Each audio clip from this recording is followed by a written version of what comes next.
to a large extent, the advice. That was my role, giving advice. And, you can get advice from many quarters. But from an operational point of view, none of our troops were actually used in that operation. Either to do the first assault, where the helicopter crashed, sadly, tragically, with a lot of lives lost, or, the final operation, they were actually taken out by Kopassus.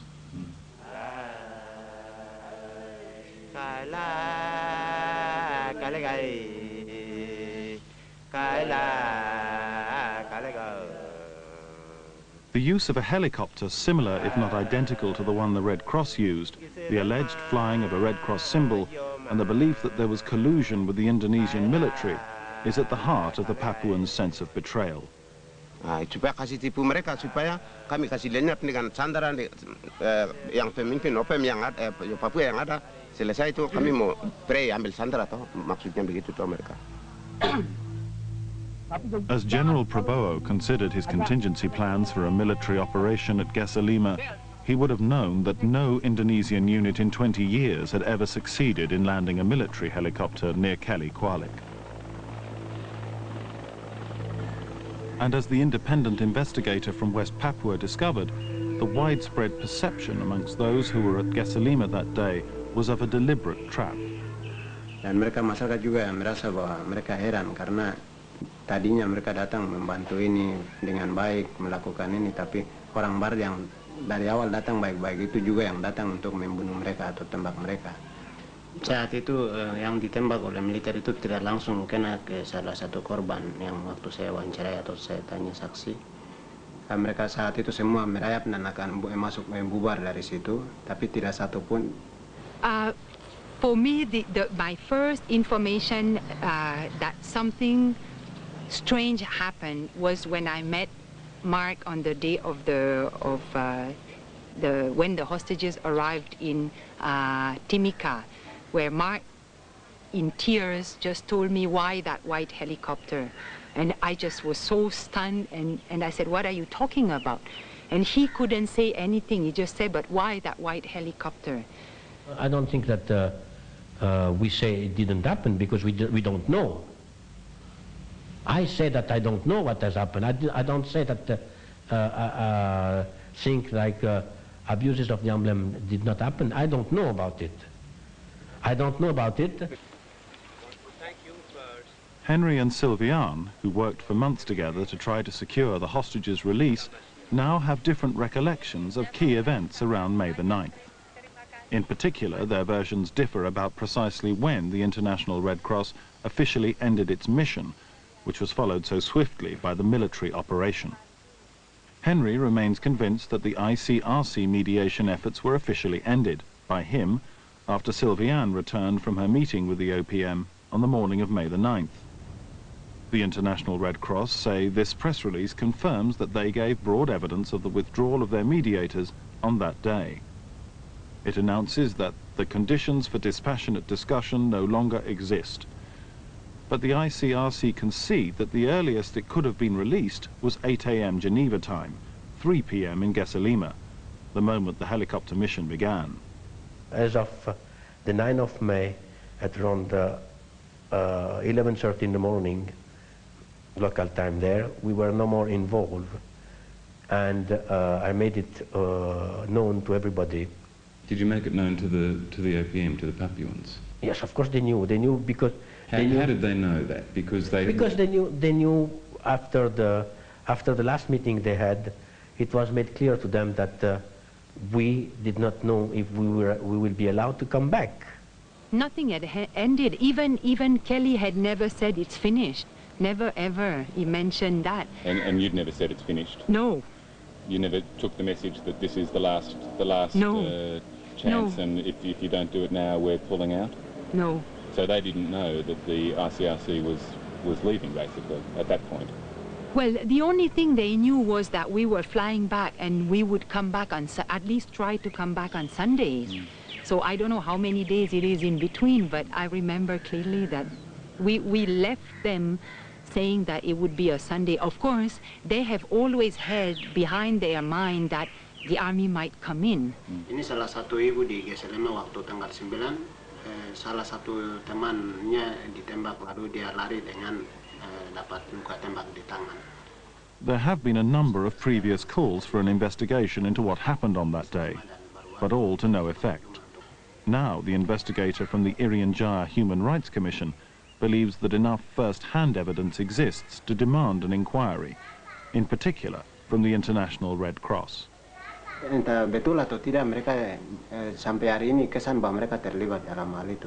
Kalau mereka tidak terlibat, mereka harus turun. Berikan kepercayaan kepada masyarakat bahwa kami tidak terlibat. Jadi kami mau lihat ini dari misi kami sebagai kemanusiaan, kami mau lihat apa yang terjadi ini, ada korban manusia atau tidak, macam itu mereka harus ini. Tapi sampai sekarang ini mereka juga tidak turun ke lokasi itu. In response to criticisms that it could and should have investigated earlier, the International Red Cross in Geneva has said it lacked the grounds to launch an inquiry, and that informal questions to the Indonesian, British and Dutch governments had been inconclusive. Presented with the fresh evidence, it seems Geneva may think again. Well, I mean, frankly, you have shed a new light on this story, which I had, again, dismissed a long time ago, too far-fetched. And I still believe that nobody from my staff ever participated to this operation. Now, if somebody put a wig on and try to use the appearance or the knowing about the trust and confidence that the people had in my delegates to lure them and to kill these people, well, I will certainly have to ask again questions to a number of people, but I will do it in a traditional ICRC way, which is a confidential dialogue, and the aim being that if such things did indeed happen, they will not be repeated. And I mean, that's the very last solution. They've been trying. The last few days of captivity were an exhausting nightmare for the hostages. They were kept on the move as their captors played a game of cat and mouse with the Indonesian military, closing in on them across the mountains. And the story that white people had been involved in the attack gained a terrifying currency. What really frightened us is they said there were white people who'd come in, white people on a Red Cross helicopter, which meant a white helicopter. And white people had killed their people, they implied. And suddenly we were terrified, because up until now, white people were the good guys. And now it seemed that there was kind of blood money on white people. And we wondered what implication this was going to have.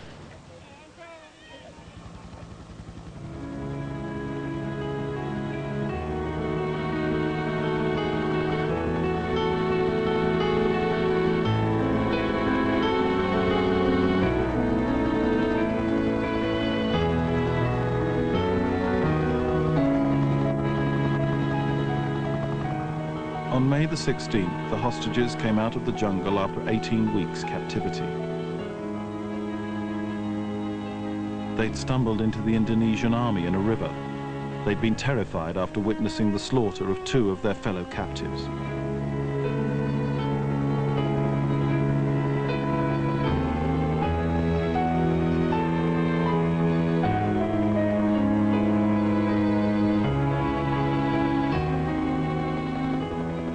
The official story, 8 OPM soldiers dead after a battle with Kopassus, and that OPM fighters themselves had killed the hostages, was never challenged. But it wasn't true. As Daniel Start confirms, the 2 victims were killed by Papuan villagers, enraged by the killing of their own people in the helicopter raid.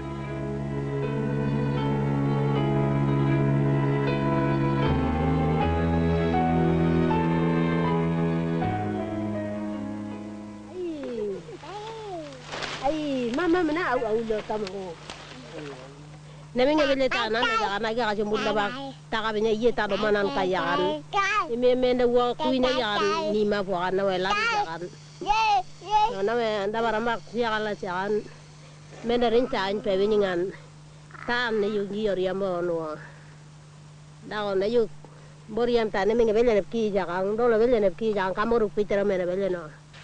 After the hostages found their freedom, the situation in the mountains worsened. The Indonesian military launched a major mission against the rebels, which continues to this day.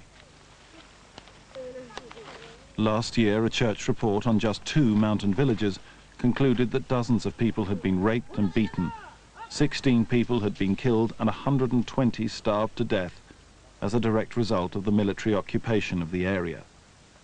For the rest, it's still just rumors from the jungle. Of course, there's a conspiracy of silence in this area. Nobody wants to talk about what happens there. Nobody wants to stand up alone against the Indonesian military. Because they won't be allowed to stay, or because they feel they've got other work that they need to do, which is more important.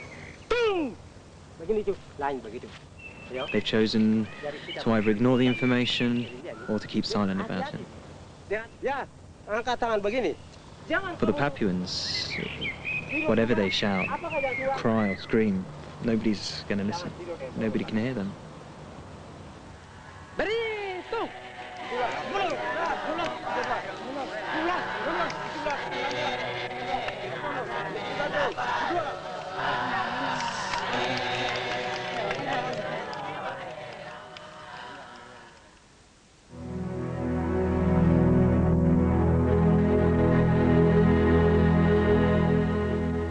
Humanitarian intervention, a big idea, but will it be welcome in the 21st century?